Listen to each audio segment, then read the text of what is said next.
Well, hello there. How is everyone? I hope you are all well on this fantastic, fruitalicious Friday. And you're looking absolutely amazing, by the way. Absolutely amazing. And look, what are we talking about today? We're talking about this court hearing, aren't we? I did do a video briefly touching on the outcome yesterday. Obviously, the main point, I guess, was the grand jury indictment and the fact that it took less than 2 minutes for Judge John Judge to decide that Brian Kohberger's argument was null and void, in the fact that Brian Kohberger had said, look, the information that you give the grand jury for a grand jury indictment is basically insufficient. You need to be given them more information, and the standards of that should be raised to reasonable doubt, because that's basically what the court hearing itself, the trial, has to do. It has to prove that this person did this crime with which they're being accused beyond a reasonable doubt.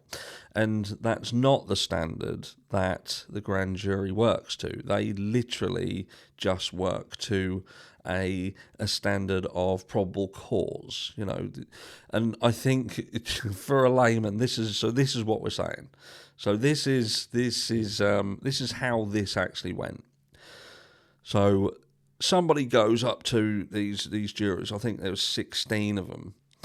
And they go, right, we've got this guy, his name's Brian, and Brian, we believe, based on this information that we've got here, what I've got on this bit of paper, I know it's small, but there's a lot on it. I write in really small font, so ignore the fact that it's the size of a Post-it note. Anyway, so Brian, we believe he done this crime. He went into 1122 King Road, and he murdered everybody in the house apart from 2 people. He didn't, just this 4. And there is some weird stuff about this, but we don't have to talk about that. We don't have to talk about everything. We just need to talk about Brian and what Brian did. What Brian did, all right? And they give this Post-it note round, and they say, right, so what do you think? Have a read. 6 of these people go, to be honest, mate, I can't really see it myself. There's someone else, by the way, who's wandering around. He don't really know where he is. He's bumping into walls over in the corner somewhere. You've got someone who, it said, and this is all allegedly, who his first language or her first language isn't even English, so they start eating the piece of paper because they think it's food. But there's 6 of these jurors that turn around and say, nah, look, we're going to need more. And the prosecution, nah, you don't. No, but we can't see it. It's not really enough. We do need to know. No. Do you think that you might be able to possibly think that Brian might have been able to do it? I know you're saying that you can't see through there that we've sort of proven beyond a reasonable doubt that he done it, but do you think that it's possible that he might have? I know the car, I know the white car, we've not nailed it, but, the fact that he drives this car, and I know we got the years and all that wrong, this is 2016, and we was looking for a 2011 to 13, but I think people forget about that. If we talk really quick and we add loads of other stuff in, people might not.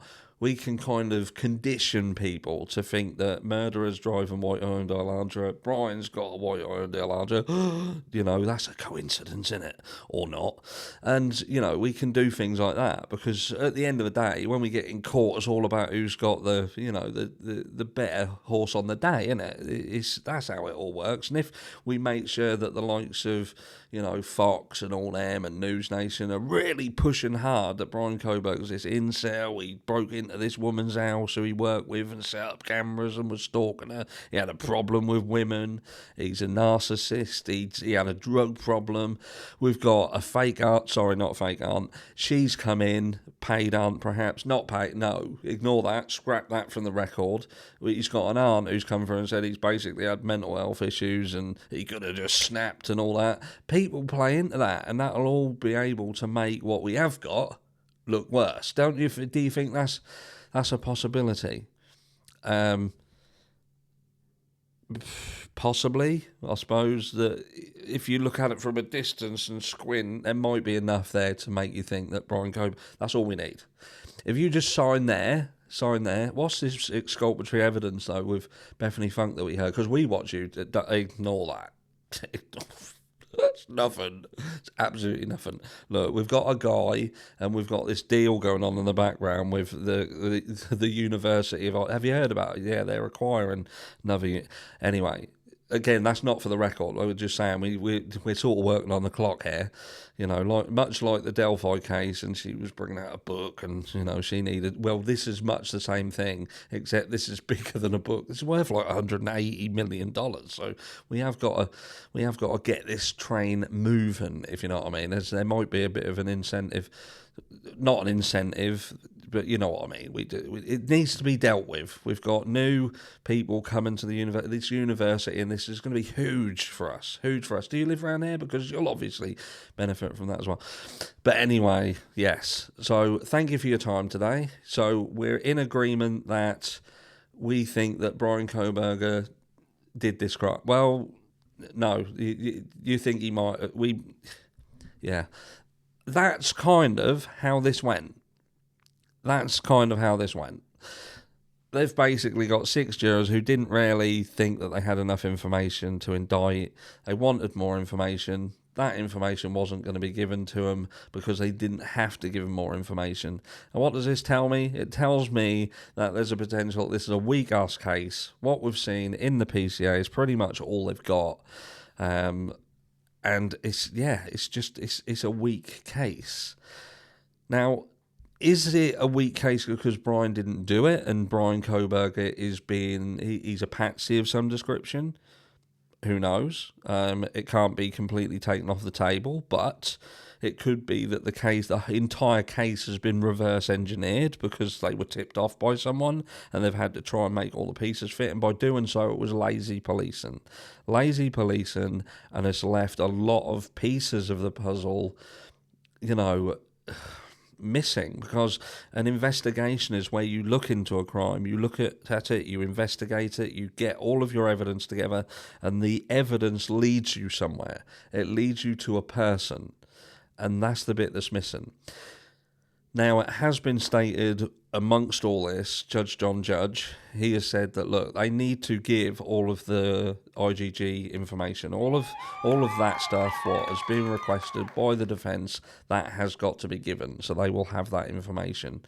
Don't know what difference it's going to make now, but at least they're going to get it, which they should have got months ago, but 9 times you got to ask for stuff nowadays, and that seems to be the standard.